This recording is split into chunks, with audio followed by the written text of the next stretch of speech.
All right, everyone, buckle up because we're diving headfirst into the world of AI this week.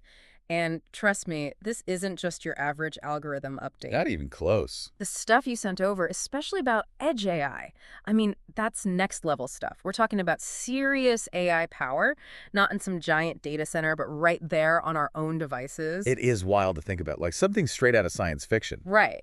But looking at these financial reports and tech analyses you've got, it feels like this future is right around the corner. It really does. And one of the things that jumps out, at least for me, is the sheer amount of money flowing into AI right now. Hmm. I mean, we're talking massive investments from these companies building data centers, the whole 9 yards, to support cloud computing. Yeah, one report mentioned something insane like, what was it, $160 billion just next year? It's unbelievable. And that number just keeps climbing, Yeah. potentially hitting $2 trillion globally in a few years. Makes my head spin. Absolutely. It's a staggering amount of investment and really begs the question, is this sustainable? Can we really expect AI applications to generate the kind of revenue to justify these costs? Right. Are we headed for another tech bubble? That's the billion-dollar question, isn't it? It all feels a bit like the Wild West out there right now. Totally agree. A lot of excitement, a lot of unknowns. And that's where this idea of edge AI gets really interesting. It could be a way to address some of those concerns, right? Instead of these massive power-hungry data centers, maybe we can create something more efficient, more distributed. So walk me through this. What exactly is edge AI? What makes it such a potential game changer? Okay, so edge AI is less about the Wild West and more like, well, taming the AI frontier, bringing it closer to home, literally. But how do we actually, make that happen? My phone already feels pretty smart, but I can't exactly ask it to write a screenplay. Yeah. Right, exactly. And that's a good point. It's not about replacing the cloud entirely. It's finding a balance. Hmm. So think about it this way. Right now, a lot of these AI apps, it's like they're streaming a movie, right? Hmm. If you have a great internet connection, awesome, it's fantastic. Yeah. But if there's lag, Oh, tell me about it. it just kills the Yeah. experience. Edge AI is like downloading that whole movie right to your device. It's there, no buffering, you don't need a connection, you're good to go. So instead of sending all our data to some massive server farm, our devices are doing the work themselves. That's going to be good for privacy too, right? Oh, absolutely. It's huge for privacy. Imagine you can analyze sensitive medical data right there on your phone, Mm. and it never has to leave your device. Wow. Or even something as simple as real-time translation when you're traveling. You don't even need cell service. Yeah. That's the power of Edge AI. Now that you mention it, I have had a few choice words for that translation app recently. But okay, realistically, how close are we to this? Are we talking a couple of years, 5 years, 10 years down the line? Well, analysts are predicting big things soon. Some estimates say that almost half of all smartphones could have what they call generative AI capabilities by 2027. Generative AI. Okay, that sounds pretty intense. So we're not just talking like recognizing a face in a photo. This is AI actually, like creating stuff. Exactly. We're talking phones that could generate realistic images, Right. even compose music, maybe write that screenplay you were talking about, Hmm. all powered by AI, all happening on your device. My mind is officially blown. Okay, hold on a sec.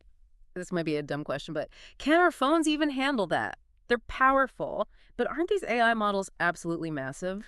You're hitting on a really crucial point. You see these amazing AI models, the ones doing all these crazy things in the cloud, they're like super tankers, super powerful, but not exactly known for turning on a dime. Right. Trying to run one of those on a smartphone today would be like trying to stuff an elephant into a smart car.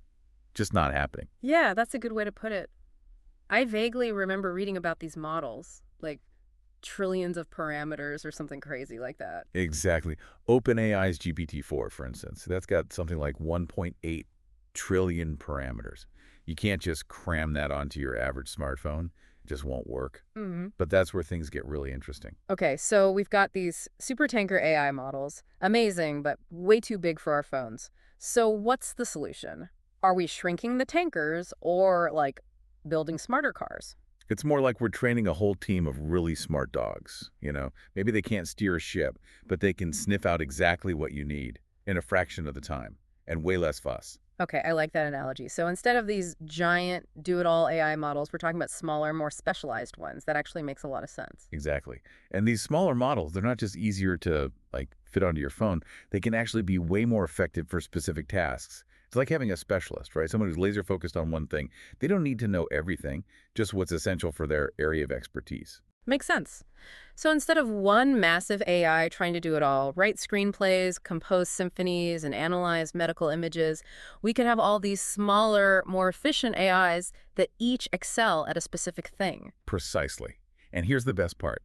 These smaller models, they need way less data to train, which again, huge for privacy, huge for efficiency. So it's about working smarter, not harder. I like it. But even if these smart dogs are super efficient, don't we still need the hardware to run them? I mean, what about the chips inside our phones? Can they handle it? Absolutely, the hardware is key. Hmm. But the good news is companies like, you've probably never heard of them, but TSMC, they're the world's biggest chip maker, and they're on it. They're the ones making the brains behind your smartphone. Right, right. Okay. So they make the chips that basically make our phones smart. What's the story there? Are they getting ready for this whole edge AI revolution? Oh, big time. I mean, their latest earnings report, it practically reads like an AI love letter. They're seeing huge demand for their most advanced chips, the kind that can handle all these AI workloads. And get this, those chips aren't just going into data centers. They're ending up in smartphones and PCs too. Wow. So our devices are about to get a whole lot smarter, thanks in part to companies like TSMC. It's like they're laying the groundwork for this future where AI is just everywhere. Exactly. Exactly. And get this, UBS analysts are predicting that this AI-driven upgrade cycle, it's going to push combined sales of smartphones and PCs past $700 billion by 2027. So, yeah, things are definitely heating up. Okay, so let's connect all the dots here for everyone listening. We're talking about a potential major shift in how we use and interact with AI, right? It's not just about these like bigger data centers and faster internet anymore. It's about bringing that AI power directly to our devices, make them smarter, more personalized, and way more private. And this isn't some distant future we're talking about. The pieces are falling into place right now. Yeah. I think the CEO of TSMC summed it up perfectly. He said that this current AI boom, this is just the beginning. Every innovator out there wants a piece of the action, and that's exciting.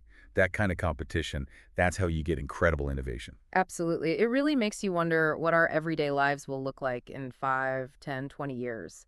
As these incredibly powerful AI tools become more accessible, more personalized, what will you do with them? What problems will you solve? That's something to think about as we wrap up this deep dive into the future of AI. Until next time, keep learning, keep questioning, and keep exploring.